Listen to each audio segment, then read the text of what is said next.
For decades, Germany was Europe's success story, a country that turned ruins into order and guilt into purpose.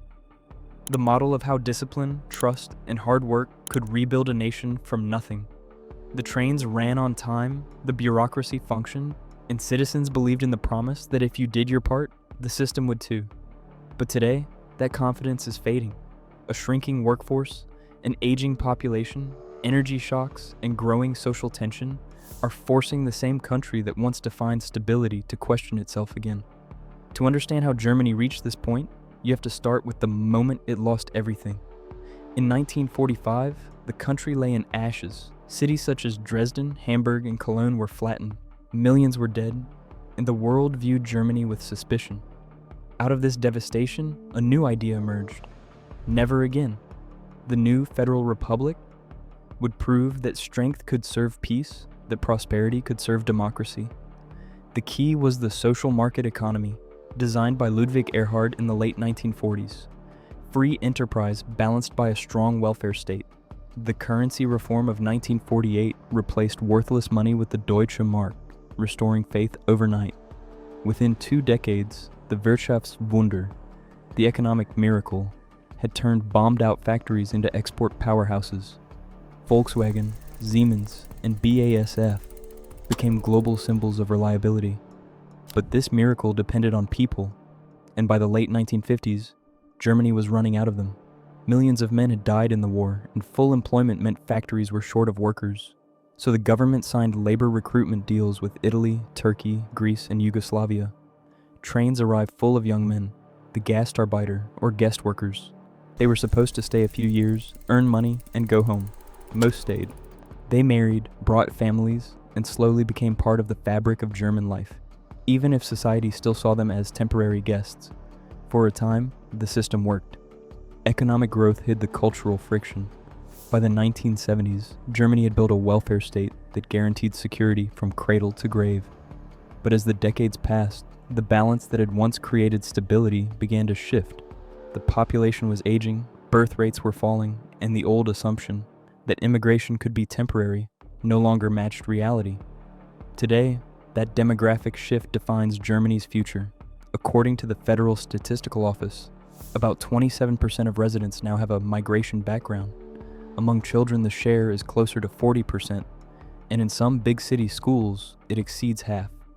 German-born women average around 1.4 children, while women from several migrant groups, particularly from the Middle East, parts of Africa, and the Balkans, average between 2.0 and 2.3. Demographers note that this younger, more diverse population helps offset Germany's aging workforce, yet it also transforms the social map. Teachers in cities such as Frankfurt and Stuttgart say their classrooms feel like miniature versions of the world. Dozens of languages, faiths, and customs in one room. Integration works best where resources are strong. Where they aren't, divides widen quickly. The challenge isn't diversity itself, it's the speed of change and the uneven success of integration. Germany has invested heavily in language courses and job programs, but progress is uneven. In prosperous regions, immigrants thrive. In poorer suburbs, unemployment and frustration remain high. When these gaps overlap with youth, isolation, and weak institutions, tension follows, and sometimes crime. Official figures show that this perception isn't entirely imagined. In the Federal Criminal Police Office's 2023 report, non-German suspects accounted for about 1/3 of violent crime cases, while foreign nationals make up roughly 14% of the population. Analysts stress that this does not mean nationality causes crime. Most offenders are young men, and among asylum seekers, that demographic is dominant. Social and economic disadvantage amplify the pattern seen everywhere. The more excluded young men feel, the more likely some are to turn to violence. The data reveal policy failure more than cultural fault. Still, numbers alone don't ease public anxiety. Each high-profile case, a stabbing at a train station, a group assault in a city center, fuels headlines and political argument. Citizens read statistics, but remember stories. They wonder whether the system that once managed every detail now manages anything at all. And that doubt, more than the numbers themselves, erodes the trust that built the post-war miracle. By the 1990s, Germany faced another transformation, reunification. When the Berlin Wall fell in 1989, West and East were finally one nation again, but not one society. The economic cost of integration was immense, and resentment lingered on both sides. The East felt left behind, the West felt drained. The promise of unity turned into a quiet divide that still shapes politics today. Meanwhile, globalization redrew the economic map. German industry thrived on exports, cars, machinery, precision tools. But dependence on foreign markets made it vulnerable. The 2008 financial crisis, the Euro crisis, and later the energy shock exposed how fragile that success could be. Growth slowed, bureaucracy thickened, and optimism faded. A society built on predictability began to feel unpredictable again. Then came 2015. As wars in Syria, Iraq, and Afghanistan displaced millions, Germany opened its doors. Chancellor Angela Merkel's phrase, "Wir schaffen das," "we can do it," became both a rallying cry and a fault line. Within a single year, more than 1 million asylum seekers entered the country. Many Germans welcomed them with generosity. Others worried the system was unprepared. Local authorities scrambled to house newcomers, and integration efforts stretched to the limit. In the years that followed, most arrivals sought stability and work, but the sheer scale of migration changed the debate about identity in a way no economic crisis ever had. By the early 2020s, surveys showed the country evenly split, half viewing immigration as enrichment, half as burden. For a nation that had defined itself by moderation, that division felt new and dangerous. The debate that followed 2015 reshaped Germany's politics more than any event since reunification. For decades, consensus had defined the republic: grand coalitions, moderate rhetoric, steady progress. But consensus turned into division almost overnight. Those who saw immigration as a moral duty faced those who saw it as a risk to order and identity. The line between compassion and caution blurred, and political trust cracked. Out of that tension rose a new force, the Alternative for Deutschland, or AfD. It began as a protest against the Euro crisis, but found its audience in the migration debate. By the 2017 election, it had entered the Bundestag with nearly 13% of the vote, the first nationalist party in post-war history to do so. Traditional parties condemned it. Commentators warned of extremism. Yet the AfD's rise said less about ideology and more about disillusionment. A growing share of citizens felt unheard by leaders who treated concern as prejudice. When taboos replace dialogue, polarization becomes inevitable. At the same time, the social fabric was changing beneath the headlines. Germany's economy remained strong on paper, low unemployment, record exports. But the lived reality was less certain. Wages stagnated, housing costs soared, and the welfare state carried the weight of an aging population. Factories automated, rural regions emptied. In many towns, you can see both success and decline on the same street. An advanced engineering firm beside a shuttered bakery, a new electric car plant beside an empty kindergarten. The demographic shift accelerated. By 2030, 1 in 4 residents will be over 65. To sustain its workforce, Germany needs roughly 400,000 new skilled workers every year. But attracting talent is not the same as integrating it. Language training, recognition of foreign qualifications, and housing all lag behind demand. In prosperous areas, the system works. Elsewhere, it strains. The result is a two-speed Germany, cosmopolitan cities connected to the global economy, and provincial regions that feel forgotten. Then came the pandemic. The efficient state that prided itself on order suddenly looked clumsy. Delayed vaccines, mixed messages, endless bureaucracy. Public confidence in institutions fell to its lowest level in decades. For many, it confirmed a growing suspicion that the famous German competence was not what it used to be. And just as the country began to recover, the next shock arrived. When Russia invaded Ukraine in 2022, Germany's dependence on cheap Russian gas became a vulnerability. Factories halted, bills doubled, and the government rushed to reopen coal plants it had promised to close. The cherished Energiewende, the energy transition meant to make Germany both green and independent, suddenly looked naive. Environmental ideals collided with economic necessity, and the question returned. Had morality once again outrun realism? The political center wobbled. Chancellor Olaf Scholz's coalition of Social Democrats, Greens, and Liberals argued publicly over budgets and ideology. The opposition accused them of drift. In this new landscape, even the Christian Democrats are struggling to define their role.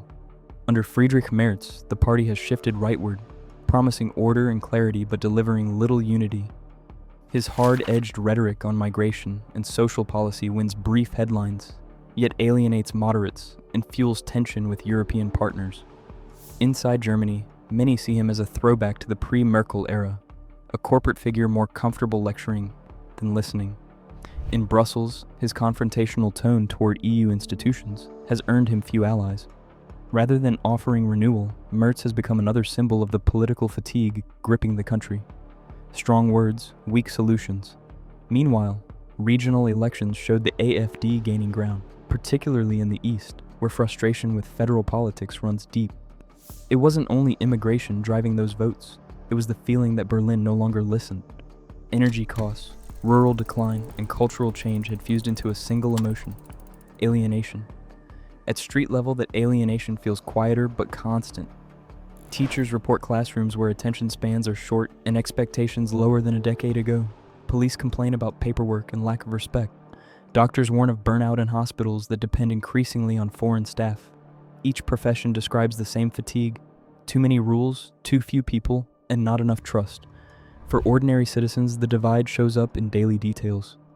In small towns, the bakery closes because no apprentice stays. In cities, the rent for a 2-room flat consumes half a salary. Families who once believed that diligence guaranteed stability now sense that the system no longer rewards them. And when faith in fairness weakens, cynicism fills the gap. Still, Germany remains paradoxical: rich yet anxious, generous yet defensive, powerful yet uncertain. It continues to absorb new arrivals, to export technology, to anchor Europe's economy. But the self-image of a flawless machine has vanished. Every crisis, migration, pandemic, energy, has shown how dependent that machine is on balance, on consensus, on quiet obedience. And obedience is fading. You can hear it in conversations that once seemed unthinkable. In cafes and talk shows, people discuss topics that were taboo a decade ago: crime, deportation, even national identity. The tone isn't always hostile, but it is weary. What was once a moral debate has become a practical one. What can the country manage without breaking its character? For many younger Germans, the old questions of guilt and responsibility feel distant. Their anxiety is about the future, not the past. They grew up in peace and prosperity, and now face scarcity and uncertainty. They are told to be tolerant, sustainable, digital, but also to fix problems their parents postponed. They will decide whether Germany remains an open society that learns from mistakes, or whether it retreats behind its own caution. Germany's strength has always been its ability to learn from failure. After 1945, it rebuilt. After reunification, it reconciled. After crisis, it adjusted. But what if the next challenge isn't material at all? What if it's psychological? The loss of the quiet confidence that once made the country predictable? For decades, moderation was Germany's secret weapon. Politics avoided extremes. Companies prized reliability over risk. Citizens trusted procedure over passion. But moderation can harden into complacency. When nothing feels urgent, change arrives too late. And today, urgency is everywhere. Climate targets, demographic decline, digitalization, migration. The system built for slow consensus now faces a world that moves too fast. Inside that friction lies the real identity crisis. Older generations still believe in the moral mission born from the war: responsibility, caution, never again. Younger Germans feel detached from that past but trapped by its rules. They inherit a country that tells them what not to be, but rarely what to become. National pride remains awkward, even when detached from nationalism. The flag appears only at football matches, and even then with apology. Meanwhile, immigration keeps changing the demographic landscape. In major cities, the average German family is already a minority. That diversity brings creativity and energy, but also practical strain. Overcrowded housing, multilingual classrooms, stretched teachers. The debate is no longer about whether immigration is good or bad. It's about whether the institutions that once managed uniformity can now manage complexity. The answer is unclear. The school system illustrates the tension. For decades, public education was the equalizer. turning the children of workers into engineers and doctors. But integration and resources are uneven. In some districts, 90% of pupils speak a language other than German at home. Teachers juggle language lessons and cultural differences while trying to maintain standards. Success stories exist. Bilingual excellence, new forms of identity. Yet the failures are louder. Each struggling school fuels the perception that cohesion is fading. That perception matters more than statistics. Because Germany's greatest achievement wasn't wealth, it was trust. Trust that the rules were fair, that hard work paid off, that neighbors shared the same expectations. When trust erodes, even small problems feel existential. And trust has been eroding quietly for years, through bureaucracy that delays, politics that deflects, and media that moralizes rather than explains. Still, the idea of the Federal Republic endures, pragmatic, careful, humane. Even as the political mood hardens, the institutions hold. Courts remain independent, local councils still function, elections are peaceful. Compared with much of the world, Germany's democracy is remarkably stable, but stability without direction feels empty. What the country lacks isn't safety, it's a story. That story once revolved around excellence. Made in Germany. Now it revolves around hesitation. We must be careful. But caution, when stretched too far, becomes fear. Fear of risk, of innovation, of saying the wrong thing. Fear that progress might offend, or that realism might be mistaken for intolerance. In a society that prides itself on reason, fear has become the new taboo emotion. Yet there's another way to read the current moment. Maybe this unease isn't decline, but transformation. The difficult middle stage between old certainties and a new identity. Germany has done this before, turning monarchy into democracy, dictatorship into republic, division into unity. Each reinvention began with discomfort, even despair. And each time, the country found a balance between humility and ambition. Today, that balance depends on rediscovering purpose.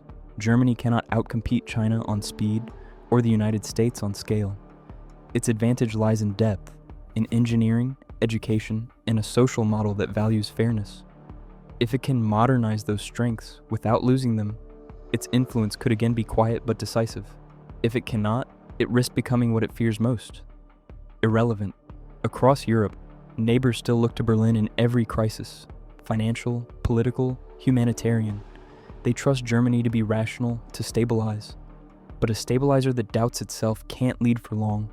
The world is moving toward a new age of competition, and Germany must decide whether its caution is virtue or paralysis. Because behind every policy argument about energy, immigration, or economics lies the same question: can a society built on consensus survive in an era that rewards confrontation? History suggests it can, but only if it remembers why consensus mattered. It was never about silence, it was about shared purpose. Without that purpose, laws and subsidies are not enough. Belonging cannot be legislated, it must be believed. Germany's challenge is not to recover the past, but to redefine belonging for the future. One that includes newcomers without erasing natives, that values diversity without denying identity. That balance will decide whether the republic grows stronger or simply older. The years ahead will test the model that once inspired Europe, a nation that turned guilt into responsibility, order into empathy, and restraint into power. Whether it can do so again will depend on whether Germans, old and new, still believe they share the same home. Germany's story has never been one of sudden collapse. It moves slowly, correcting itself through reflection rather than revolution. Maybe that patience, often mocked as caution, is its secret strength. Because rebuilding doesn't always mean starting over. Sometimes it means remembering what once worked and daring to try again. That's the end of today's video. If you found it interesting, don't forget to check out the next one.